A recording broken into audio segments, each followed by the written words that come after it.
Magandang tanghali mga idol.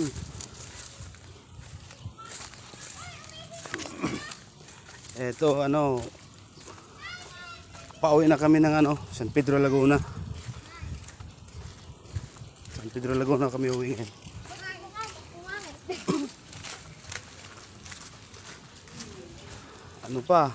Maulan na panahon.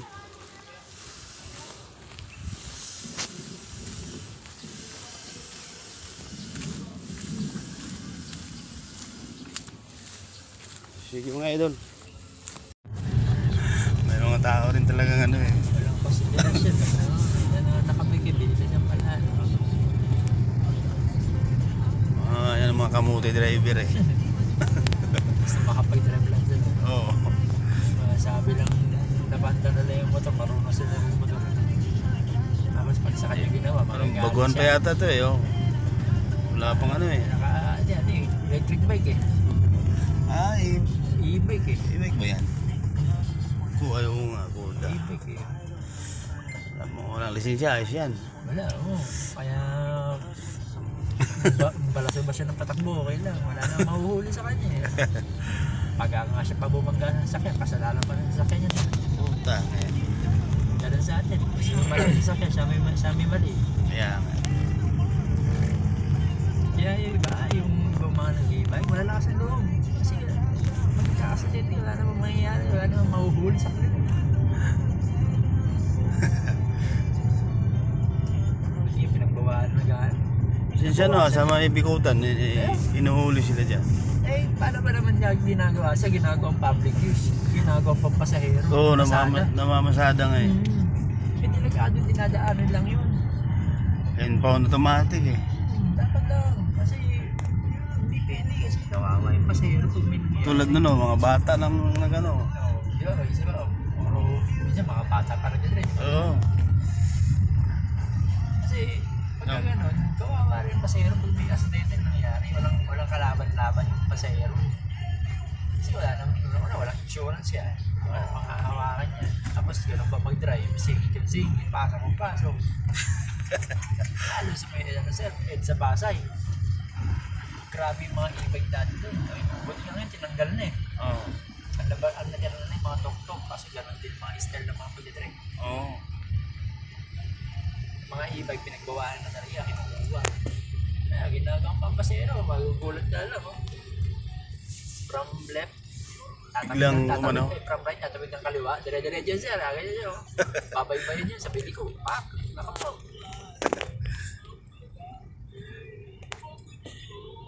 Ikaw na kompleto eh, talagang mag-iingat kasi kanila eh, na hindi mo sila maano eh. Paano kung nagkagulatan na lang, wala na. Talo ka na, kasi ikaw malagi yung sakit.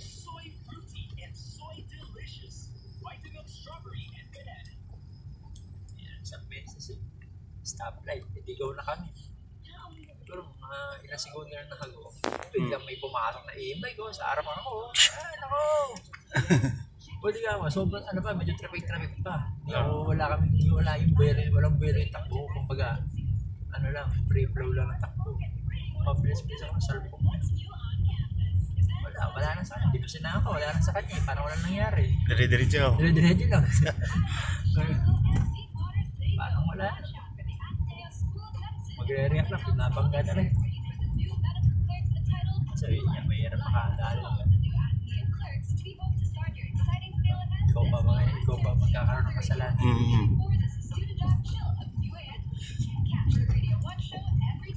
Tapos pagka nagka-aregluan, sabihin, okay na sir, Ikaw bumangga eh. Parang wala kang pambayad, ganyan ka mag-drive.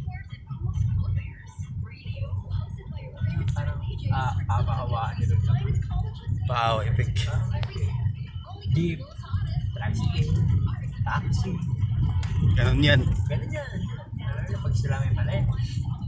Kahit na mga ibang kaya ako isang beses nadaan ako jeep, pinangga ako sa likod. Ako pa sinisisi, ba't ako tumigil-bilas sa gitna. Isip ko, tuluyan ko eh. Kasi nag-umitas ko naman ako dalhin natin sa bureau, traffic bureau ako. Kasi sabi ko sa kanya, kahit naman sa tindaling to, alam ko talo ka sa akin. Kasi kung bumangga sa likod ko eh. Sabi ko sa kanya. Oo. Sige, traffic bureau na siya. Para ano, matikitan din siya. Matitikas, ticket pa yun eh. Sabi ko, ticket ka na, bayad ka pa sa akin. Biglang bumait. Nakiusap bigla. Traffic bureau to. Oo. Ayan, yun na sana. Ay, Oo. nakapag-nagsalita ng ganyan. Alam mo, may mali ka. Ako pa sinisihin ko. Gano'n, ito po yung parang matapang. Sana, hindi. Una pa lang, hindi wala nang naging decision. Hindi, Antimayo, tayong dalawa na, reglo na tayo. Oo. Kasi ayaw mo patalo eh. Oo. Ayaw mo pa... Ipilit niya ang mali. Pinipilit niya ako mali, di ba? Siyempre, di ako papayag. Alam ko, nasa tama ako eh. May dash cam pa ako. Tapos jacket ko niya ako ng banat. Hindi niya ako manisindak. Binabata-bata niya. Sabi ko, sige, yun, di dumating na yung enforcer, yun na. Kaya nakita ko sa kanya kung ano nangyari. Sabi ko, wala ka kasi sa unahan ka ako. Kung ikaw nasa unahan, mapapatigil ka rin bigla dahil yung taxi tumingin sa gitna. Alam mo, tumbang ko siya. Oo.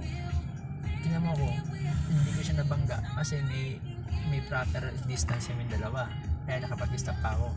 Ewan ko sa'yo, bakit ang layo-layo mo sa akin, binangga mo pa ako. Sabi sa kanya gano'n, bira.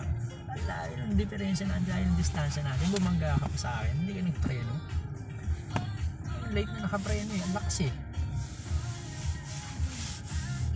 Buti nga mo sa'yo, pasahero ko na, malapit na. Oo. Malapit na sa drop off. Doon pa doon sa BGC din. Hindi siya nabala. Hindi na siya bahala, hindi na ano. Kaya nahiya nga ako eh. Ay, medyo lalakari pa niya eh. Monster, and SZA Kiss Me More at 4:20 in the evening. How you guys doing? Surprise! Meron pa naman isang motor naman, binangga ako ng motor. 7 Sige. p.m. We're gonna start the show with the Ras, gospel. Talk about Harry sumampa siya sa harap.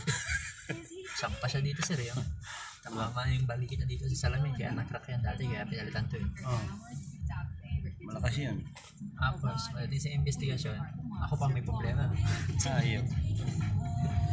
Sabi ko sa pulis, sir, paano mo nasabi ako may kasalanan? Ay ako binangga. Alam ko, sakit sa akin ng pulis. Investigasyon ko eh. Yung bahala mag-usap ko. Ano pang purpose mo, sir? Isip-isip ko, ano ba purpose mo? Hindi ba kakilala yata yung ano? Ewan ko eh. Sabi ko, kaya ka, isip-isip ko, kaya ka andyan para investigahan. Tapos, pagka nagano, sabihin mo, ganyan. Sige na, sabi ko, wala mangyayari dito ka ako. Kasi naman, layo pa siya. Das Marinas pa ako nadali. Kasi uwi pa ako ng dito, binungunan. Sabi ko, dumalalim na gabi. Kung wala naman napapala sa usapan natin niya ako. Oo. Sige, iyan ako na lang sa insurance. Nasok ko na lang sa insurance. Kanya-kanyang pagawa na lang. Ito na talagang hindi mo nailaban yung ano mo. Wala na. Pero, kagandahan na, may insurance ako, yung motor wala. Durog din yung motor niya eh. Doon lang. Wasak. Doon siya nadaan. Wasak talaga. Bago pa yung motor niya, 4 months pa lang.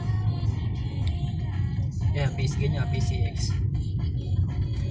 Matandaan rin yung driver. Kasi kung malakas ang reflexes mo, makakapreno ka eh. Oo. Kasi, sabi niya, nakapreno daw siya. Kasi nakapreno ka. Pero tumalsik ka sa harapan ko. Ano sabi nakapreno ka? Eh, bago yung motor mo, double disc brake yan. Pag nagpreno ka niya, kagat na kagat yan. Tigil agad yan. Bumangga ka man sa akin, dikit lang. Disc brake pa naman. Dikit lang sir, maganda lang yan, maalog lang yung sasakyan. Hindi, lakas eh. Pasag yung headlight ko, pasag yung gilid, sampa siya sa unahan. Paano mo nasabing, ano ka, nakapreno ka. Ayun, police report, dala sa insurance, dala sa insurance. Dito na, insurance na. Nag-cash claim ako eh.